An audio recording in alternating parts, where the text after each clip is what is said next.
So we have a large amount of Bitcoin. I think over $700,000 when we were reporting, which has probably gone up by now.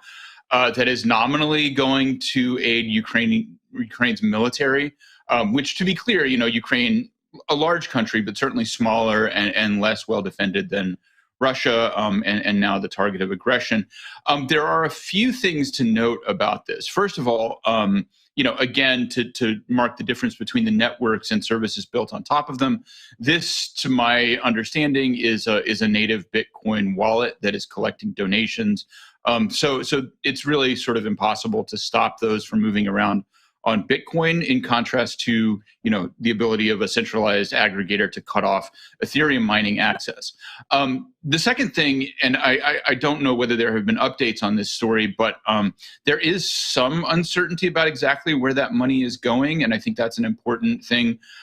We see some fundraisers being mounted by known entities. There is a newspaper in Kiev that is raising funds, and so I think it's important to keep in mind that even though these networks are open, reputation matters when you're somebody who's trying to raise funds for a specific purpose, so that people can be certain that their money is actually, going where it says it is.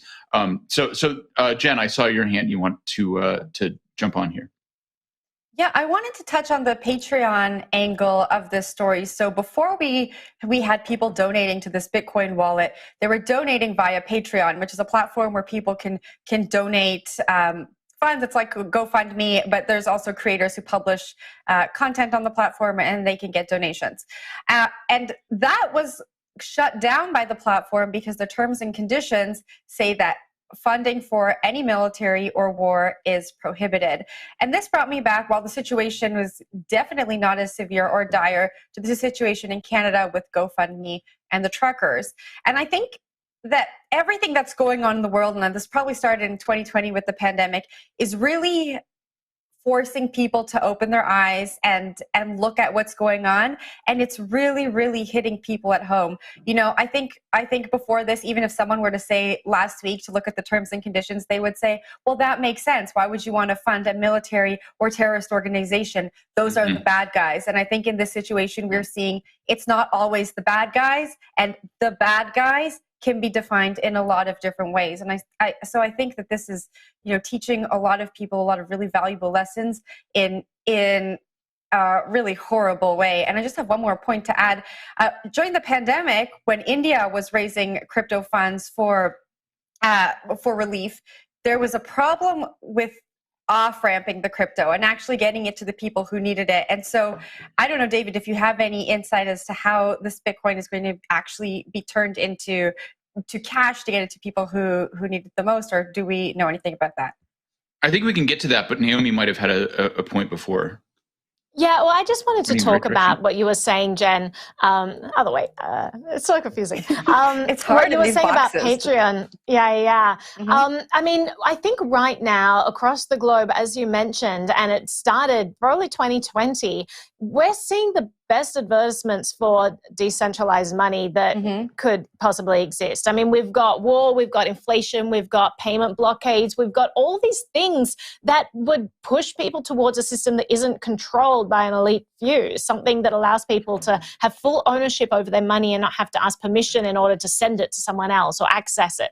And it's just so important that we have these lessons, and it's so sad, right? I mean, I wish that it didn't take people being personally affected by this or seeing, real use cases right before their eyes start to unfold for them to start to see the value. But unfortunately, I mean, human beings have a lot of trouble seeing far off use cases for things that don't immediately touch their lives. But right now, I mean, Ukraine news is everywhere in our feeds, in the news cycle, wherever we look. And so it's hard to not be touched by the stories that are coming out of there. I mean, Canada, again, just across the border, you see these use cases. And so you're absolutely right that I think that what we're seeing is just the value proposition of Bitcoin and decentralized money really in the limelight at the moment, because for so long it's just been speculative cycles. It's been people saying NFTs are kind of cool. It's been people saying, I wonder if we're going to get to 100,000, debating with people saying it's going to go to zero.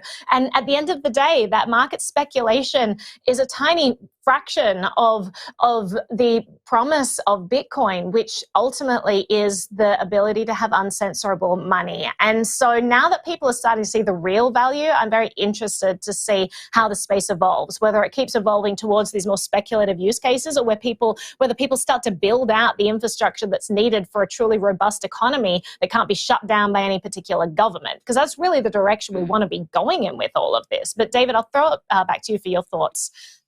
Yeah. So to answer kind of two different things. First of all, Jen, to your point about off-ramping, I don't have a lot of detailed insight into how, for example, Ukrainian exchanges are dealing with things right now.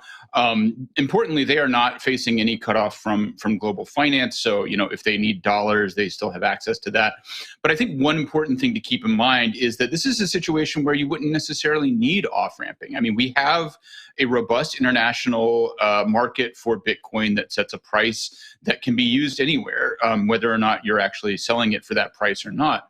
And so especially in a situation like what's going on in Ukraine right now, you can absolutely imagine people simply transacting in Bitcoin for major purchases or relief funds or anything like that. So I think that's an interesting and important thing to keep in mind.